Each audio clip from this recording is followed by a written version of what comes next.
لو انت شايف النهارده ان فوز الهلال على مانشستر سيتي ده معجزه، فانا متاكد ان انا لازم اقول لك ان انت غلطان. فوز الهلال النهارده على مانشستر سيتي ده مش معجزه تماما. المعجزه دي حاجه بتحصل مره واحده، ما بتتكررش بنسبه كبيره. لكن ان انت بتلاعب ريال مدريد بتقدم المستوى ده، تتعادل معاه 1-1، وبعد كده بتصعد عن مجموعتك في المركز الثاني، فبتروح تقابل مانشستر سيتي وبتعمل الاداء ده، وبتعرف تكسب مانشستر سيتي 4-3 بعد شوطين اضافيين، دي مش معجزه تماما.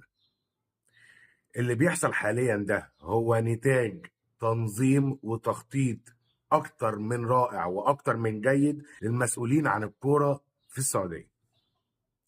انت دلوقتي شفت الهلال السنه اللي فاتت ما كانش في احسن مستوياته، وانا رايح العب كاس عالم انديه.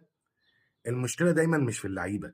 اللعيبه النهارده اثبتوا فعليا. انت عمال تقول اللي بيقولوا اللعيبه اللي بتروح السعوديه هي لعيبه مشطبه ولعيبه كبيره وي وي وي. طب ما انت اللعيبه اللي في انتر لعيبه مشطبه ولعيبه كبيره. ده لو على نفس المنطق اللي انت بتتكلم عليه.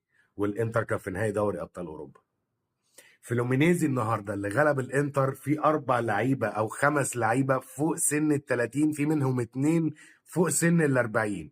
دي كده لعيبه مخلصه ومشطبه بالنسبه لك، وصعدوا الدور الثمانيه. فانا شايف ان اللي بتعملوه حاليا المسؤولين عن الكوره في السعوديه هو تخطيط رائع جدا جدا جدا. انا الهلال مستواه مش في احسن حاجه، بروح اجيب انزاجي اللي عارف بنسبه كبيره الكوره في اوروبا دايره ازاي وماشيه ازاي فعليا.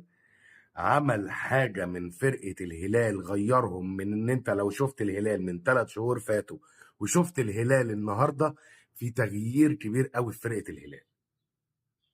فعليا فعليا فعليا اداء اكتر من رائع.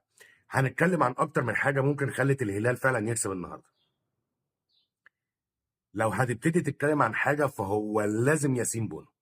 ياسين بونو اثبت النهارده انه واحد من احسن 3 حراس على مستوى العالم، وحاليا هو احسن حارس عربي موجود. كفايه بس التراي اللي هو عمله قدام سافينيو في الكوره اللي اتشاطت واتردت وداخل سافينيو شوت. بص التراي بتاع بونو، في ناس كتير مش هيعملوا التراي ده اصلا، وفي ناس ما بيعرفوش يعملوه. بص التراي بتاع بونو، بص ان انت اتشاط عليك 10 كور، اه دخل فيك 3 اجوان، صادت 7 كور ما يتصدوش تقريبا.